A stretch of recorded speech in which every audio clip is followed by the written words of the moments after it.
terutama ketika proses verifikasi faktual partai kita bongkar. Oke. Kita punya video rekaman suara yang kurang lebih bilang begini, KPU RI bilang kepada seluruh KPU daerah, kalian ikuti saja kita ya, maksudnya perintah curang nih. Oke. Kalau enggak yang patuh kami rumah sakitkan. Bahwa partai kita nggak ada di Indonesia. Kita tuh nggak punya partai. Artinya fungsi kepartaian itu tidak dijalankan partai. ya. Yang ada itu adalah perusahaan keluarga yang kita kasih nama partai.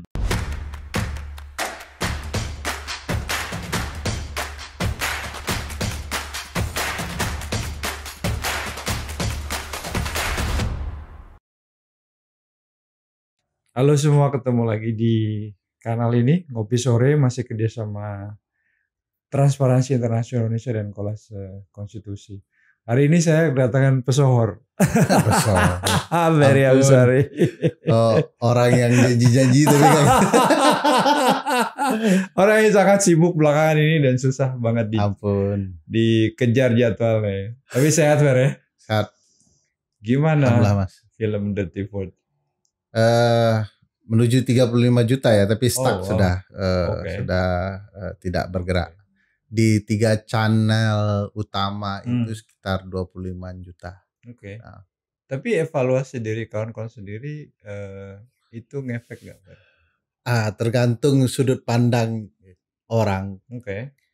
Kalau mengatakan ini mengubah pilihan, terutama soal mendukung terhadap calon tertentu, mungkin dia bisa saja mengatakan tidak memberikan pengaruh signifikan. Oke. Toh angkanya besar begitu ya. Tapi kalau betul-betul menyimak film, kayaknya apa yang disampaikan film terbukti. Satu putaran lebih dari 50%. Oke. Ya.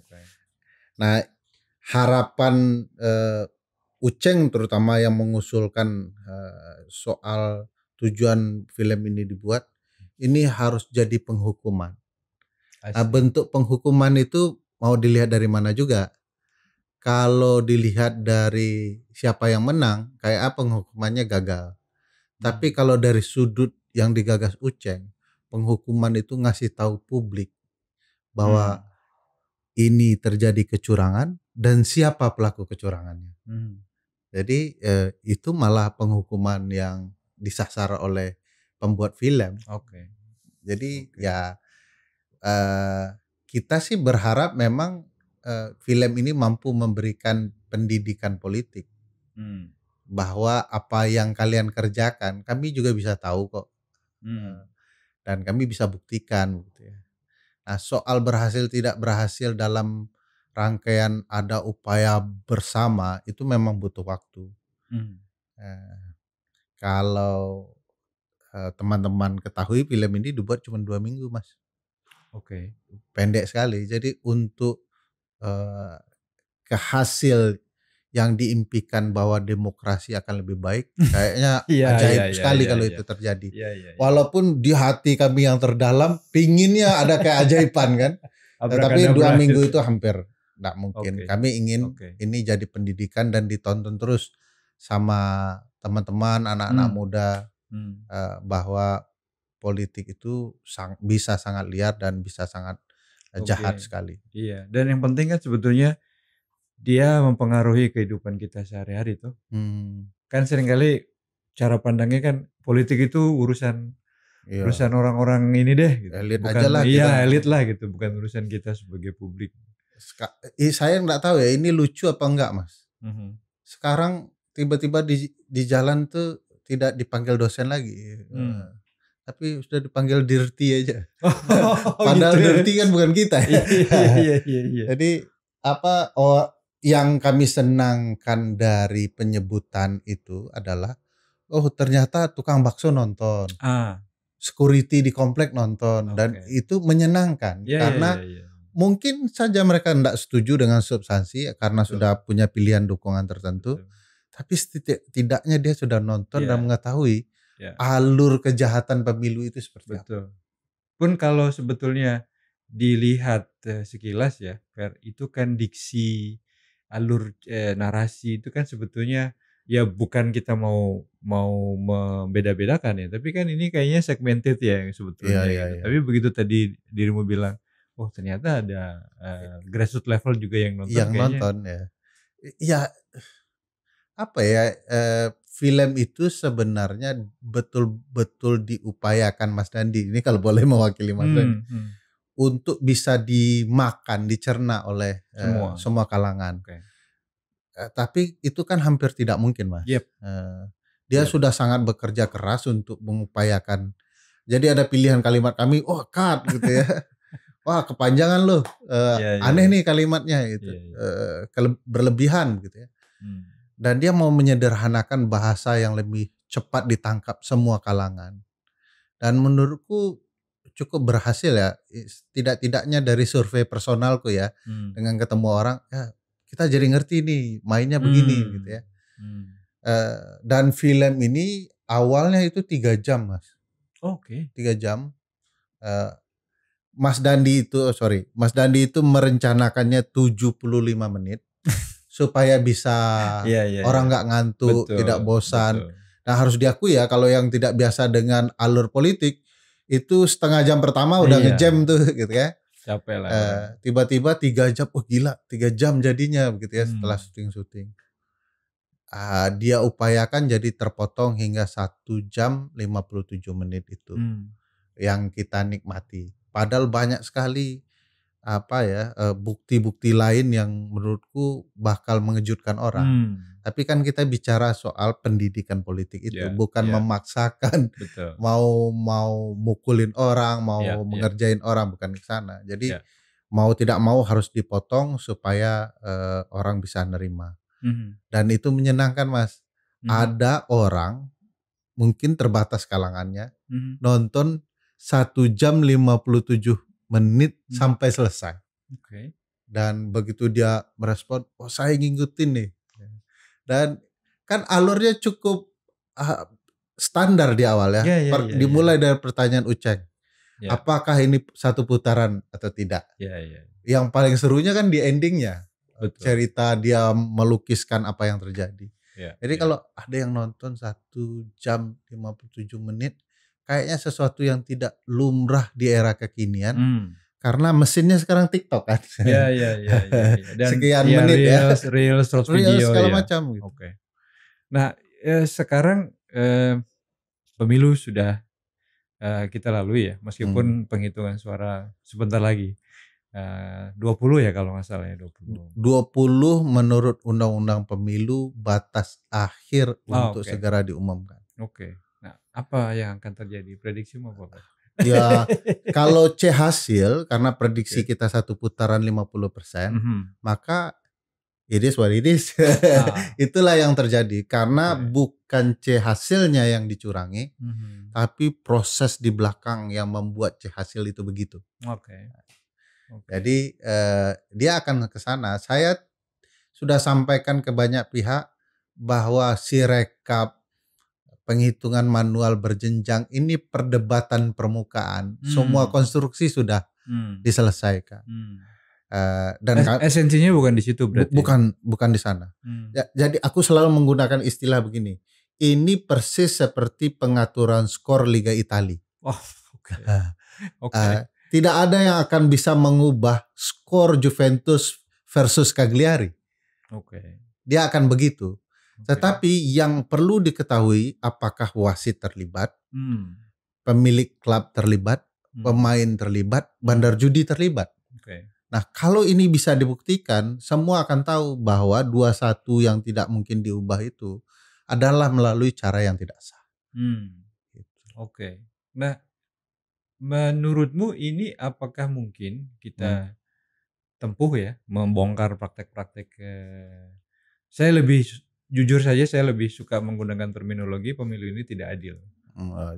Ya kan nggak fair lah ya, karena startnya beda, Hmm. apa namanya, fasilitas yang diberikan berbeda gitu. Gimana caranya kita lewat mekanisme apa Fer, kita bisa membongkar ini? Persis sama dengan yang dirimu sampaikan, Mas. Kita menyebutnya ini adalah pelanggaran azas. Hmm, kan azas pemilu itu bukan hanya langsung umum bebas rahasia kan, Iya, tapi ada jujur dan adil serta betul. dilakukan 5 tahun sekali. Hmm. Bahkan kalau dibaca prinsip penyelenggaraan pemilu itu ada 11 prinsip. Hmm. Ada mandiri, jujur, adil, keterbukaan, profesional, berkepastian, ya, akuntabel, efektif dan lain-lain. 11. Semua itu ditabrak Oke. kecuali yang langsung umum bebas dan Mhm. pura-pura rahasia itu ya. Yang lain dihajar itu. Oke. Dan aku setuju kalau mau membuktikan dari azas itu. Dan kalau mau publik ya mau menelusuri apa yang terjadi berlahan-lahan, aku di film kan bilang cara membongkar kejahatan Mhm. salah satunya runutkan siklus waktunya. Nah, aku mau Hmm. kasih contoh satu. Oke. Apakah ada rekayasa penentuan tanggal 14 Februari sebagai hari H pemilu? Yes. Satu saja ya mulai Hmm. dengan argumentasi lumrahnya pemilu yang baik itu dia akan sama harinya. Artinya dalam siklus 5 tahunan Ya, itu. 5 tahun kemarin kita di hari apa? Di bulan Oke. apa? Maka akan sama di tahun ini. Oke. Ini berubah. Hmm. Ada perbincangan dan dilibatkannya Menteri Dalam Negeri sebagai wakil istana Oke. untuk ikut menentukan tanggal bersama KPU dan Bawaslu, DKPP, bahkan ada Menko Polhukam di sana, ada Pak Mahfud juga. Yang waktu itu beliau nggak sadar mungkin ya bahwa ini akan digunakan. Ingat dipilih hari kasih sayang kalau anak muda ya. Dan perlu diingat dalam hitungan beberapa hari setelah itu masuk bulan Ramadan. Artinya sekuat apapun tensi amarah ini didekatkan dengan bulan Ramadan. Dan harus diingat ini juga diatur berkaitan dengan dibatasinya waktu kampanye. Yang kita rencanakan sekitar hampir 3 bulan saat ini ya. Padahal sebenarnya sangat panjang ya, mendekati 5 hingga 6 bulan. Itu dipotong. Supaya ini semua tidak terbongkar kecurangannya. Ributnya tidak panjang, begitu hari H, hari Valentine gitu ya, begitu mau ribut dibongkar kecurangan, masuk bulan puasa. Sehebat-hebatnya Mas Dana ribut di bulan puasa, begitu masuk Lebaran, ada seminggu hingga 2 minggu, itu nggak ada. Kita kumpul keluarga terus coba lu bawa politik sambil makan lontong, opor dan segala macam. Setelah maaf-maafan. Dan itu kalau dilihat siklus waktunya dengan siklus waktu yang terjadi dulu, ini diatur sedemikian rupa, diubah sedemikian rupa. Jadi itu bisa dibuktikan dengan pertemuan Menteri Dalam Negeri, KPU, Komisi 2, Bawaslu dan lain-lain. Jadi itu salah satu yang tidak dibongkar di film karena kayaknya isu yang lain yang harus lebih besar. Jangan habiskan waktu soal itu. Tapi semuanya diatur sedemikian. Make sense. Karena kemarin diskusi sama teman-teman gitu ya, ngitung waktu, lalu kemudian ketika kita lihat fenomena teman-teman mahasiswa kan juga mulai bergerak gitu. Salah satu yang kita hitung itu Fer. Ini sebentar lagi pada mudik. Yes. Kayaknya balik lagi ke Jakarta kayak seminggu 2 minggu setelah Lebaran kan gitu. Kan kalau nggak salah antara kampanye akhir dan menuju hari H itu ada libur semester kan? Betul. Sebagian besar. Betul. Sehingga ini pengurusan A5 dan segala macam itu telat dan berantakan. Apalagi ditambah KPU itu selalu buat peraturannya terlambat. Jadi terlambatnya peraturan tidak hanya soal Gibran setelah diputus oleh MK, lalu telat, tapi peraturan-peraturan tahapan yang lain juga telat. Jadi kayak begini rupanya peraturannya disesuaikan. Dan itu tidak hanya merugikan kita sebagai publik, tetapi juga peserta, tim sukses, bahkan calon sendiri karena telat semua itu barang. Nah, gimana cara di forum mana kita bisa membuktikan itu, Fer? Iya, secara konstitusionalnya kan ada beberapa forum ya, Bawaslu untuk cacat prosedur administrasi ya. lalu petun untuk kebijakan dan tindakan yang bermasalah, dan puncaknya di Mahkamah Konstitusi. Ya, setidak yakinnya publik dengan hakim konstitusi sekarang, itulah forum yang disediakan Mahkamah Konstitusi. Dan saya percaya tidak dapat kita mau membongkar ini dengan meyakinkan hakim saja. Ini publik juga harus teryakinkan ada yang tidak beres di pemilu kita. Artinya kalau begitu banyak forum pengadilan katakanlah ya yang mau kita masuki, memang kan ini harus pekerjaan banyak orang ya, banyak kelompok, sinergi dengan berbagai. Yang punya pemilu kan kita semua, Mas. Nah iya, maksudnya. Jadi kalau misalnya 01, 03 saja, itu kayak yang punya pemilu itu 01, 03, dan kalau mengalami kerugian kayak hanya 01 dan 03 yang rugi. Padahal kita semua rugi. Tidak fairnya proses.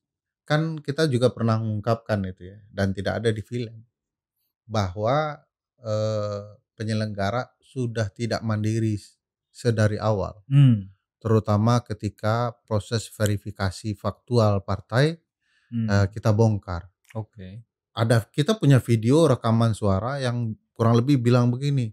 KPU RI bilang kepada seluruh KPU daerah, ini kalian ikuti saja kita ya. Maksudnya perintah curang nih. Kalau enggak, yang patuh kami rumah sakitkan. Kalau kalian tidak patuh dan khawatir, jangan khawatir. Karena Bawaslu dan DKPP sudah sama kita. Itu ada rekamannya. Bahkan ada perintah yang terkenal waktu itu. Kalian loloskan semua partai kecuali Partai U. Partai Umat maksudnya. Lalu Pak Amin punya jurusilat lain kan. Dia cerita bahwa ketua Partai U bertemu di restoran bersama ketua KPU RI. Berapa hari setelah itu diputus Partai U bisa ikut. Jadi jadi pemilu kita itu soal data, sudah bawa ketua KPU ke restoran atau enggak? Jadi itu bukti yang kemudian tersampaikan betapa menjijikkan proses, betapa terlibatnya penyelenggara, dan kami merasa itu harus tersampaikan dalam forum persidangan. Jadi kalau mau pakai azas yang dicurangi, yang dirusak, azas mandiri dirusak, bukankah sifat KPU itu mandiri? Ya. Lalu profesional dirusak. Coba Mas Danar, itu Sirekap profesional nggak? Berantakan begitu. Contoh tidak profesionalnya Sirekap, TPS kita itu cuman ada maksimum 300 suara. 6 cadangan. Betul. Harusnya teknologi kan begitu lewat dari 300 masuk suara kan tolak langsung. Ini bisa 600 atau masuk. Paling tidak ada alert lah ya. Harus alert. Ini pasti salah kan kalau di atas 300. Betul. Pasti salah nih. Sedangkan ATM kita saja itu kan ada limitasinya. Pengambilan tunainya. Jadi ada teknologi kok yang membatasi langsung ya. Begitu lewat dari dan limitnya. Itu mudah sekali. Mudah. Bang Hadar Nafis Gumai saya contohkan itu Mas. Punya program Jaga Suara 2024 nama program beliau, aplikasinya. Dan kalau kita salah foto, dikirim yang salah itu, dia langsung kasih tanda merah. Foto lu salah, balikin, perbaiki. Nah ini negara yang punya, yang duitnya 70 triliun, cuman gitu doang teknologinya. Dalam hukum itu ada unsur untuk mengindikasikan kejahatan, termasuk kejahatan pemilu, yaitu niat jahat, mens rea. Nah, mens rea itu tidak berbasis kepada kayak di dalam agama kan ada sengaja aku berniat melakukan kejahatan. Tidak begitu, tidak dengan pernyataan niat mau melakukan kejahatan atau sekedar merencanakan. Tetapi kalau lalai ya, berulang-ulang lalai, lalu diabaikan, itu dianggap telah ada niat jahat. Nah ini sistem menurut saya punya niat jahat. Karena satu, tidak disosialisasikan dengan baik. Dua, tidak diuji coba secara patut. Jadi unsur sengajanya kuat sekali nih niat jahatnya. Dan kita terbawa. Menurut saya ini cuma sekedar perangkap saja kepada publik membahas kerusakan pemilu. Padahal kerusakan di belakangnya jauh lebih parah. Iya, Sebab kalau kita sibuk dengan Sirekap, nanti jawaban KPU sederhana, kan ada hitung manual berjenjang yang valid. Nah itu terjebaklah ke situ. Dan itu bagian dari kejahatan pemilu. Oke. Nah, panjang ya cerita. Dan ini menumpahkan kesalahan. Iya. Enggak, justru itu yang pengen juga aku tahu, Fer. Dalam pengamatanmu itu, katakanlah semenjak dirimu mengamati proses pemilu lah. Ya. Kalau kita bandingkan itu, situasi hari ini kayak apa sih, Fer? Kan ada nggak satu deskripsi yang bisa menggambarkan itu? 2019-2014 kita menemukan kecurangan juga, tetapi skalanya tidak semasif dan seburuk ini. 2019 itu bahkan kita umumkan ada kecurangan melibatkan penyelenggara, tapi letupannya itu beda tempat dan niat dari penyelenggara masing-masing daerah. Sementara ini nasional dikendalikan dan diatur oleh KPU tingkat pusat. Bahkan presiden. Bahkan presiden malah saya cawe-cawe. Saya tahu dapurnya partai gitu ya. Betul. Saya punya data. Saya punya data. Itu sudah, kalau Richard Nixon udah berhenti itu. Karena Richard Nixon kan melakukan hal yang sama. Jadi kalau di data kita itu yang tidak tersebut tapi tersampaikan di film, bahwa kecurangan ini melibatkan aparat negara dari satuan pemerintahan tertinggi, presiden, sampai yang terendah kepala desa. Kepala desa ya. Presiden, menteri, wakil menteri, gubernur, pejabat gubernur, bupati, wali kota, penjabat bupati, wali kota, kepala desa, semua terlibat. Semua ada buktinya. Termasuk aparat penegak hukum. Termasuk aparat penegak hukum, karena kalau mau dilihat tuh Mas, dan itu tidak masuk di film ya. Kalau dilihat telegram Kapolri menjelang hari H, itu terjadi perubahan signifikan di beberapa. Waktu itu kita mau usut tuh, tetapi menemukan telegram itu kan dulu tersebar di berbagai grup, tapi menemukan yang seluruhnya. Karena kan perlu dilihat titik-titik mana yang dibutuhkan suara. Itu tidak ketemu, tidak ini, tetapi kita betul-betul dapat informasi itu berkaitan dengan pemilu. Cuman ya itu kalau makanya ini bukti bahwa film ini 2 minggu dengan data penelitian yang beragam. Hanya tidak ada data penelitian soal penempatan polisi dan militer.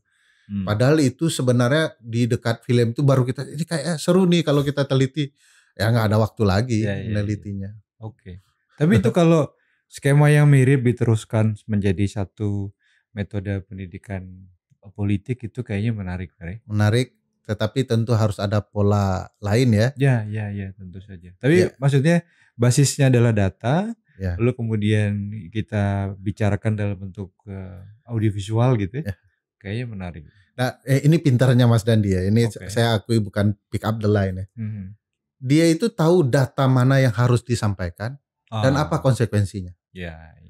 Misalnya data penelitian banyak, tetapi dia sandingkan dengan open source. Supaya kalau orang protes nggak bisa macam-macam. Datanya open source. Padahal ada data-data lain. Bahkan ada idealismenya teman-teman ini. Karena kita kan perlindungan data pribadi ya, PDP ini ya. Ada tuh kita menemukan. Meskipun belum berlaku efektif lah ya. Iya belum efektif, tetapi demi menghormati data pribadi. Kita punya data dari handphone seluler penyelenggara dengan peserta yang kong kali kong. Nah kita lupa di film itu ditampilkan. Dan datanya sah karena berdasarkan putusan DKPP. Jadi ini resmi. Tapi di film itu foto yang ditampilkan adalah handphone pribadi. Bayangkan perdebatannya sampai 1:30 malam. Kata Mas Dandi, demi melindungi data pribadi ini kita cut. Karena teman-teman lawyer lain kita bilang pelindungan data pribadi. Begitu data pribadi orang kita abaikan. Padahal bisa kita ganti itu sebenarnya. dengan pola lain berdasarkan putusan DKPP. Tapi nggak ada waktu itu. Oke. Kan launchingnya telat.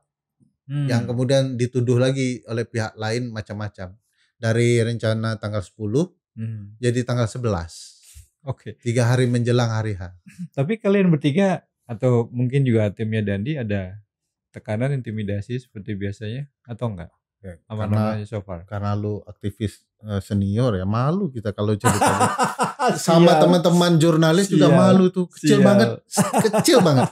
Dan ancaman-ancaman kecil itu ya jadi pengenak cerita advokasinya ya. Misalnya yang dimatikan di UIN, lampu dimatikan di UIN Sunan Gunung Jati. Terus handphone kami tiba-tiba dikuasai dalam hitungan 1 jam setelah film tayang gitu ya. Nggak tahu sekarang apakah ini sudah betul-betul terselamatkan. Yang jelas tim IT-nya film sangat cepat untuk menyelamatkan handphone waktu itu. Dan ancaman-ancaman minor ya yang menurut kita ya harus dinikmati. Ada teman-teman merasa jadi sampai kita melindungi perspektif kita sendiri masing-masing. Ada teman yang merasa diikutin. Terus kita bilang jangan, ini cuma perasaan. Ya itu apa ya? Kalau dirimu tahu lah, teman-teman jurnalis daerah lebih parah, teman-teman di isu tambang lebih parah, di isu hak asasi lebih parah. Jadi kayak ngomong apa ya? Oh gua ngerasain gini, lah kecil itu gitu, temannya jadi lucu. Tapi kan artinya itu semakin menebalkan keyakinan bahwa kita sudah di jalan yang benar.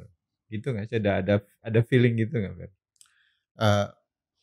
Ya tentu sebagai manusia kita kan punya niat ya bahwa ini benar dan tujuannya untuk hal yang kita mau bilang benar. Kalau ada hal-hal yang mungkin kita bahwa rasanya kok belum maksimal, itu terasa, Mas. Tapi saya yakin orang yang tidak nyaman kan kekuasaan. Di sana satu inti meyakinkan kita apa yang sudah kita lakukan ini baik untuk orang banyak dan mudah-mudahan benar bagi kita dan orang banyak. Dan ada kontribusinya bagi perbaikan. Itu ya. Ya mudah-mudahan ya. Sekecil apapun lah, Fer. Iya. Nah, kalau balik ke diskusi awal tadi dengan situasi yang lumayan parah ya seperti dirimu tadi sampaikan. Terus kita harusnya ngapain, Fer? Ke depan nih. Sebenarnya masalah paling besar dari apa yang terjadi di iklim demokrasi kepemiluan kita adalah partai politik. Kan yang ditugaskan mendidik publik secara politik itu kan teman-teman partai. Kenapa disebut mereka tidak maksimal dan menjadi masalah? Ya karena aku ngulang di banyak tempat nih supaya masing-masing channel penontonnya bisa mendengarkan ini. Bahwa partai kita nggak ada di Indonesia. Kita tuh nggak punya partai. Artinya fungsi kepartaian itu tidak dijalankan partai. Yang ada itu adalah perusahaan keluarga yang kita kasih nama partai. Makanya ada pewaris-pewarisnya, proses kandidasi berdasarkan ketua partai gitu ya. Padahal kalau kandidasinya benar, aku yakin yang bertarung itu orang-orang benar. Nah ini butuh proses lama. Sebagian orang menuduh kita anti partai, lah sebaliknya. Penelitian Pusat Studi Konstitusi sendiri bilang pembaruan, perbaikan partai. Dengan tujuan apa? Supaya demokrasi kepemiluan kita dijalankan oleh mesin yang benar. Jadi kalau ini diibaratkan kendaraan, mesinnya juga harus benar. Jangan tampilan kendaraannya demokratik ya. Pemilu dengan demokrasi terbesar di dunia, mewah sekali. Tapi mesinnya bobrok. Jadi nggak, yang mengkilat di luar dan di dalamnya beda. Nah itu partai. Kalau kandidasi benar, uang pelaporan publik benar, mudah-mudahan pemilu kita benar. Kan kita berharap ada kandidat-kandidat benar, ini langsung dipotong. Bisa sih tiba-tiba anak raja masuk gelanggang gitu ya. Ada karpet merahnya. Dan kalau publik jujur dengan hati nuraninya, peristiwa itu udah nggak benar di pemilu. Ya. Udahlah, nggak usah bicara yang lain, perhatikan itu saja sudah nggak benar. Oke. Mana ada peraturan menjelang pemilu diubah. Ya. Pertandingan sepak bola atau olahraga manapun lah, mau berkompetisi, tiba-tiba peraturannya diubah di tengah jalan, nggak ada itu. Pasti nggak fair itu. Betul. Dan itu saja kalau orang rasakan dengan nuraninya, sudah tahu nggak beres Presiden Jokowi yang kemudian mencoba melegitimasi kepentingan keluarganya, yang memudahkan jalan anaknya. Oke. Nah, pertanyaan yang lain ini Fer, terkait dengan mengajak satu mungkin juga gelombang kesadaran, gelombang gerakan. Ini aku sih melihatnya, nggak tahu dirimu sepakat apa enggak. Ini kan generasi saya paling tidak itu punya gap yang lumayan. Baby boomer. Iya. Dirimu apa? Milenial ya. Milenial pada. Generasiku punya gap yang lumayan lebar dengan generasi milenial dan Z. Yang itu sekarang kan kalau ngomong data pemilih jumlahnya sebagian besar toh. 52-56%. Nah, kan? Mereka aja yang ikut pemilu udah menang tuh. Nah, itu dia. Nah, sementara kalau lihat algoritma di sosial media, kita kan kemarin lihat bahwa gimmick-gimmick itu jauh lebih lu masih belum mau main TikTok kan, Mas? Enggak. Mana masalahnya? Gak kuat mental kan? Enggak. Kuping gue agak tipis untuk ngurusin netizen.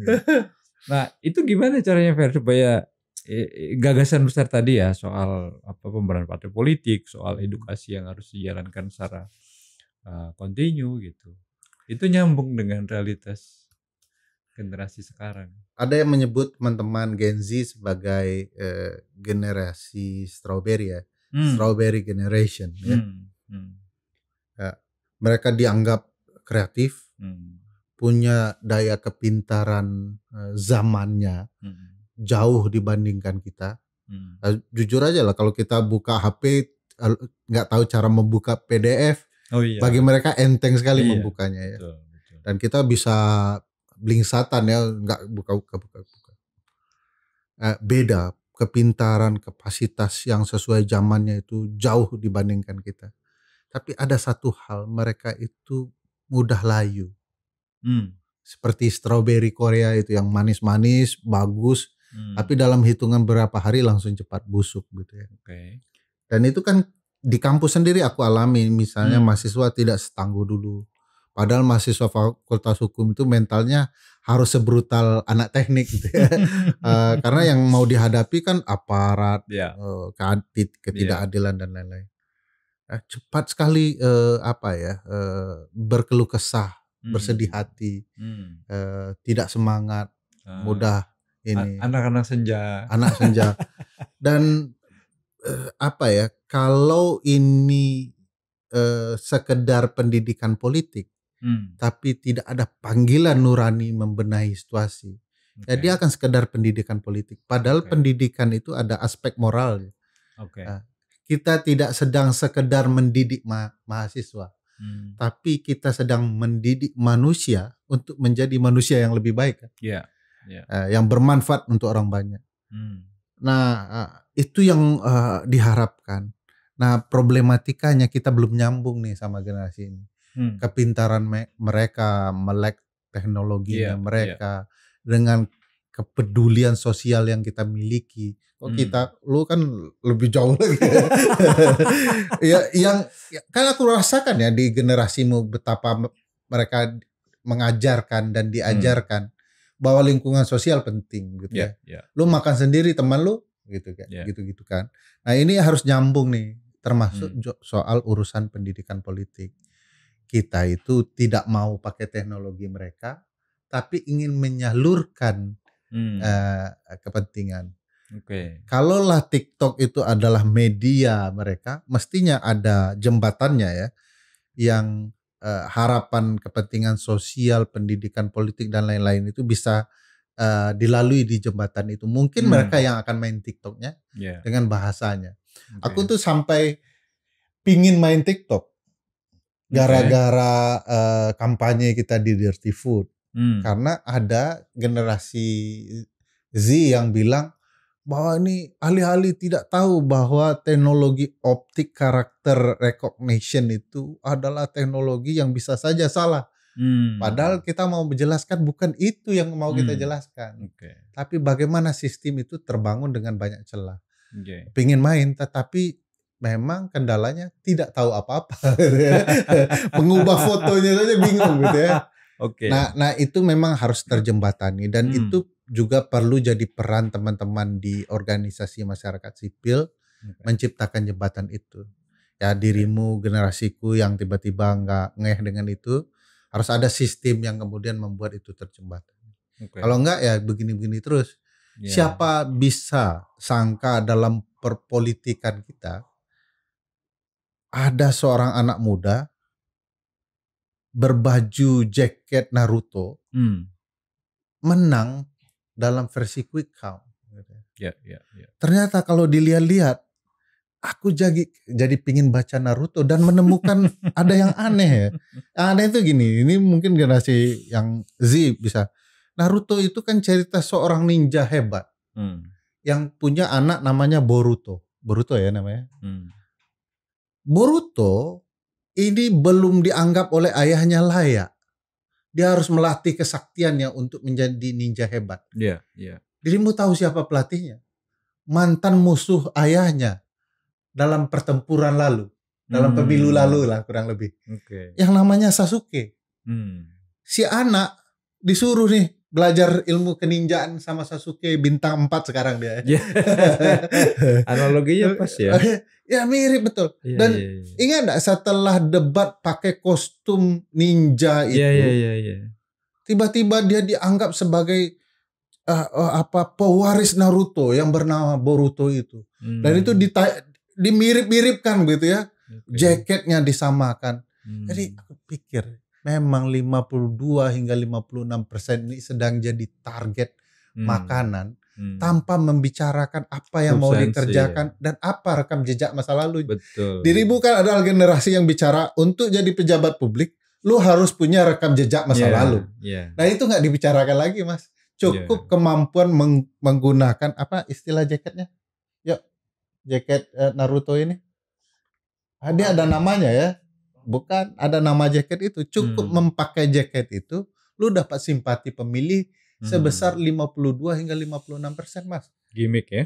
Iya. Jadi angka itu saja kalau ikut nih semua Gen Z, nggak perlu kita ini di muka bumi ini untuk ikut pemilu, itu sudah sampai ke angka layak sebagai proses pemilu yang demokratis mah. Angka tinggi itu.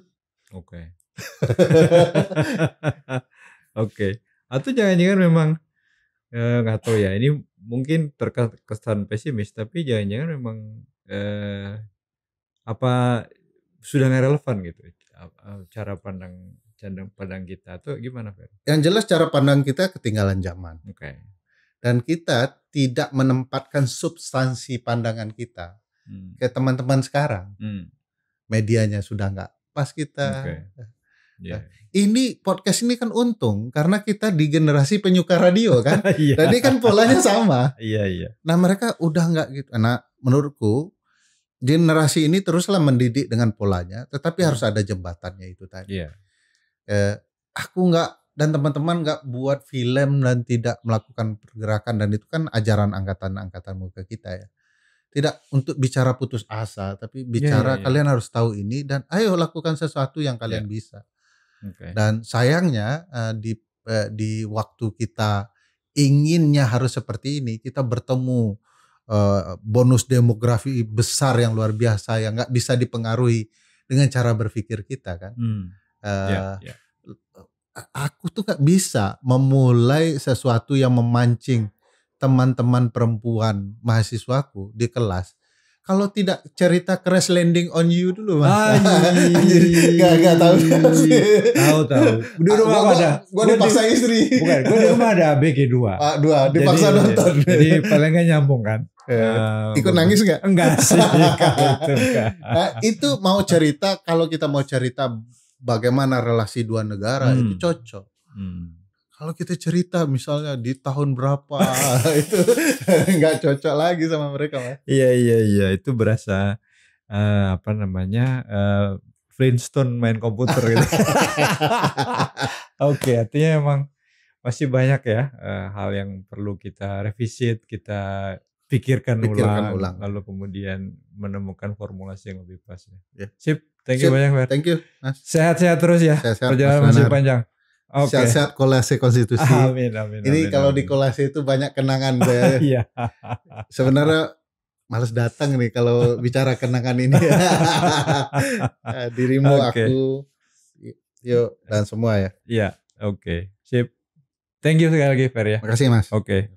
Sahabat semua, demikian tadi obrolan saya dengan Ferry Amsari. Mudah-mudahan menginspirasi dan menambah energi kita untuk terus bergerak. Sampai ketemu di topik selanjutnya. Salam.